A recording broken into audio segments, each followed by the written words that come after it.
शिल्पा, ये रिश्ता भी हाथ से गया। अरे कितनी बार कहा वो गोरी होने वाली क्रीम लगाया कर, लेकिन नहीं, किताब से सर खपाने से फुर्सत मिले तब ना। तू ही क्यों नहीं इसके लिए उपटन तैयार कर देती? शर्मा जी की बेटी का कम रेट में कितना अच्छा रिश्ता हुआ है। इसकी तो उम्र के साथ ही लड़के वालों की डिमांड भी बढ़ी जा रही है। शिल्पा को ये बातें अब बुरी नहीं लगती थी, लगे भी क्यों, बचपन से सुन जो रही थी वो ये सब कुछ। उसके लिए ये तो मात्र एक कान से सुनना और दूसरे कान से निकाल देने वाली बात थी। फिर एक रोज, पापा मेरी नौकरी लग गई है। वाह, अच्छा, कहाँ बेटा? न्यूज़ चैनल में पापा, खबरों को लिखना होगा। हाँ, वैसे भी तेरे जैसी सांवली शक्ल की लड़की को कौन पर्दे पर आने देगा, क्यों? चल, 4 पैसे कमाने लायक हुई है तो लड़के वालों को बोल देंगे कि कमाती भी है, फिर शायद कोई कर ले शादी। हाँ सही कह रहे हैं। वैसे बेटा कल शाम को एक लड़का और आने वाला है, उसे भी देख लेना। शिल्पा को इस बार गुस्सा आ जाता है। अच्छे न्यूज़ चैनल में नौकरी लगने की खुशी भी माँ पापा के चेहरे पर नहीं दिखती। अगले रोज ऑफिस से शिल्पा घर आती है तो सामने बैठा होता है हिमांशु। हिमांशु शिल्पा को देखता है तो पहली नजर में तो वो उसे पसंद नहीं आती, लेकिन फिर भी फॉर्मेलिटी तो करनी थी। ओके, तो क्या शौक है तुम्हारे और खाने में क्या क्या बना लेती हो? मुझे पढ़ने लिखने का शौक है, खाना बनाना नहीं आता, बिल्कुल भी नहीं आता। पर फिर भी क्योंकि ये रिवाज है कि बहू को खाना बनाना होता है तो थोड़ा बहुत बना लूँगी, लेकिन उतना ही वक्त किचन को दे पाऊँगी जितने में मेरा काम, मेरी नौकरी सफ़र ना हो।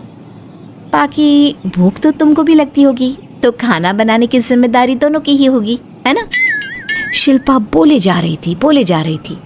अब तक जिन लड़कियों से हिमांशु मिला था, शिल्पा उन सब से अलग थी। वो ऐसी ही तो लड़की चाहता था। शिल्पा से बात करने के बाद, ठीक है, फिर शादी 2 महीने बाद करेंगे। वो क्या है ना, खाना बनाना भी तो सीखना होगा ना। मुझे मंजूर है। शिल्पा को भी हिमांशु अच्छा लगने लगता है। दोनों की शादी हो जाती है, लेकिन शादी के बाद से ही हिमांशु का परिवार शिल्पा के रंग को लेकर कई बातें बनाता। क्या बात है हिमांशु, क्या कमी हो गई थी जो ऐसी काली सी बहू ले आया? काली तो नहीं है। हाँ, मेरी शिल्पा का रंग हल्का सांवला है। वैसे आप तो कृष्ण की भक्त हैं, जानती है ना, उनका रंग भी सांवला था। अब सांवले रंग के कृष्ण की पूजा, तो सांवली मेरी बीवी खराब कैसे? बात तो सही भी थी। क्यों सांवला रंग खराब माना जाता है? शिल्पा पति का तर्क सुन रही थी। थोड़ी देर के बाद, क्या बात है, शब्दों का जादू आ गया। क्या तर्क दिया आपने सांवले रंग के समर्थन में? तो क्या तुम ही पत्रकार हो? अरे तुम्हारा पति भी कम नहीं है। शिल्पा रोज एक नई तरक्की छू रही थी। कभी विदेश दौरा तो कभी बड़े बड़े लोगों का इंटरव्यू। एक दिन, सुनो, आज का दिन बहुत खास है, मैं मुख्यमंत्री जी का इंटरव्यू लेने जा रही हूँ। अरे वाह, क्या बात है, सही है यार। तभी ससुर आ जाते हैं। बहू, थोड़ा मेकअप भी कर लेना, वरना काली काली फोटो सब जगह आएगी। अरे हम तो शर्म के मारे किसी को दिखाते भी नहीं कि ये हमारी बहू है। न जाने क्या कमी थी। अरे वो शारदा दीदी की बहू देखो, कैसे मक्खन की तरह गोरी है। और नताशा, वो तो ऐसे लगता है जैसे भगवान ने दिल खोल कर रंग दिया है उसको। अरे माँ, आजकल रंग नहीं बुद्धि का जमाना है। हाँ, तो वो दोनों कहाँ पागल है, अच्छा खासा घर देख रही है। शिल्पा को ससुर की बात पर गुस्सा तो आता है, लेकिन वो मूड खराब नहीं करना चाहती। वो तो बस तैयारी करती है कि जल्दी से अच्छा सा मुख्यमंत्री का इंटरव्यू हो जाए और दुनिया देखे। होता भी यही है। शिल्पा जब शाम को घर आती है तो, अरे चाची, बुआ, फूफा जी, कैसे हैं आप सब? कैसे आना हुआ? शिल्पा को आसपास के लोग भी देख रहे थे। वो भी जानती थी कि उसने जो इंटरव्यू किया वो कितना वायरल हो रहा है। अरे बहू, बड़े लायक हो तुम। औरत होकर दुनिया की इतनी जानकारी, कितनी समझ है तुम्हारे अंदर। वाह वाह बहू, तुमने तो हम सबका सीना गर्व से चौड़ा कर दिया। सास ये सब देखकर सोच रही थी कि भाई ऐसा भी क्या हो गया, इन्होंने तो बहू को हीरो बना रखा है। मैंने तो शिल्पा को उसी दिन समझ लिया था जब पहली बार मिला था। मैं तो जान गया था कि ये लड़की अलग है। कितनी प्यारी आवाज है इसकी और समझ भी लाजवाब। तभी बुआ सास बोल पड़ती है, और एक हमारी बहू है, सारा दिन टिकली बिंदी पर ही लगी रहती है। अरे दीदी, न जाने कौन कौन सी क्रीम लगाती है, अब तो चेहरे पर फोड़े भी निकल गए। कितनी बार कहा कुछ पढ़ाई आगे करके दुनिया में नाम कमाओ, लेकिन नहीं, बस सारा दिन शीशे के सामने खड़ी रहेगी। कोई बात नहीं फूफा जी, वो भी किसी की पसंद हो सकती है। हम लोगों का क्या, एक काम अच्छा कर दिया तो पूछ लिए गए, नहीं तो जमाना तो गोरी सूरत की ही तारीफ करता है। क्यों माँ जी? हाँ हाँ, वो क्या है ना, मैं जरा पानी लेकर आती हूँ, तू बैठ बहू। हाँ हाँ बहू, तू तो बैठ। वो क्या है ना, आज तो तुझसे बहुत सारी बातें करनी है। ये बता, कैसे दिखते हैं मुख्यमंत्री जी सामने से? जैसे टीवी में दिखते हैं वैसे ही दिखते हैं क्या? आए दिन लोग शिल्पा से मिलने आते, उसे अपने स्कूल या दूसरी जगह पर चीफ गेस्ट बनाते।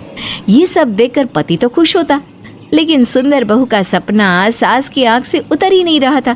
फिर एक रोज, शिल्पा, पापा कहाँ है? माँ जमीन पर गिरी पड़ी है, वो बेहोश हो गई है। शिल्पा की सास को गंभीर बीमारी हो जाती है और फिर आप लोग अपनी माँ की किसी बात को मना ना करना। उनका दिल कमज़ोर हो चुका है। दिल में कोई बात लगेगी तो उनके हार्ट अटैक आने के चांसेस हैं, तो समझ रहे हैं ना। कुछ दिनों में ठीक होकर सास घर आ जाती है और फिर एक दिन, देख बेटा, मैं मरने से पहले एक सुंदर बहू का चेहरा देखना चाहती हूँ।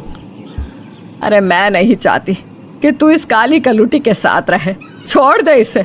अरे कल को तेरे बच्चे भी ऐसे काले पीले पैदा होंगे और फिर हमारा खानदान देखने लायक नहीं होगा। शिल्पा सुन रही थी, वो परेशान हो रही थी। वो सोचती है कि एक बार वो अपने पति से बात करके देखेगी। सुनिए ना, मुझे आपसे बात करनी है। मुझे भी शिल्पा, मैं माँ के बिना नहीं रह पाऊंगा, तुम समझ रही हो ना। शिल्पा को दुख होता है, लेकिन वो क्या करती।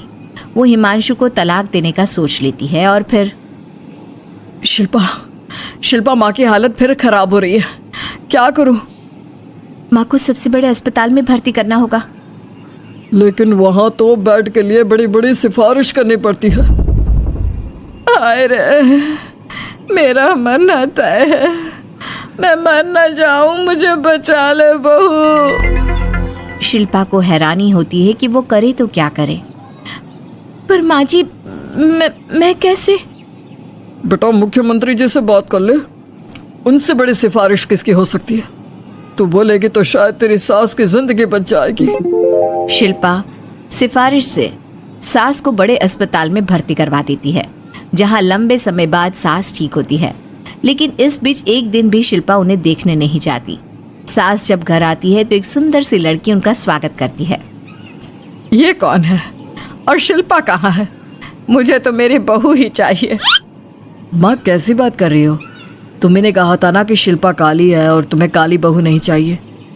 ये रीना है, तुम्हारी बहू। नहीं नहीं, मुझे माफ कर दो, मुझे तो मेरी शिल्पा बहू ही चाहिए। उसी के कारण आज मेरी जान बची है। मैं नहीं समझ पाई कि सुंदर शक्ल से ज्यादा सुंदर दिल और आचरण होना चाहिए। लेकिन अब क्या, अब तो देर हो चुकी थी। हिमांशु भी जानता था कि आत्मसम्मान वाली शिल्पा अब उसकी जिंदगी में वापस नहीं आएगी। अब तो शिल्पा को वे लोग बड़े बड़े चैनल की स्क्रीन पर देखते और अफसोस करते। शिल्पा चाहती तो कभी तुम्हारे लिए सिफारिश नहीं करती। अब तो आसपास के लोग भी घर नहीं आते। लोगों को लगता है कि शिल्पा ने हम लोगों को छोड़ा क्योंकि हम उसके लायक नहीं थे। सही बोल रही है माँ, हम ही तो उसके लायक नहीं थे। शिल्पा जैसी समझदार, पढ़ी लिखी, दुनिया की समझ रखने वाली लड़की को मैंने छोड़ा सिर्फ आपके कहने पर। अब ये गोरी लड़की आपकी बहू हो सकती है, लेकिन मेरी बीवी कभी नहीं। हिमांशु वहां से चला जाता है।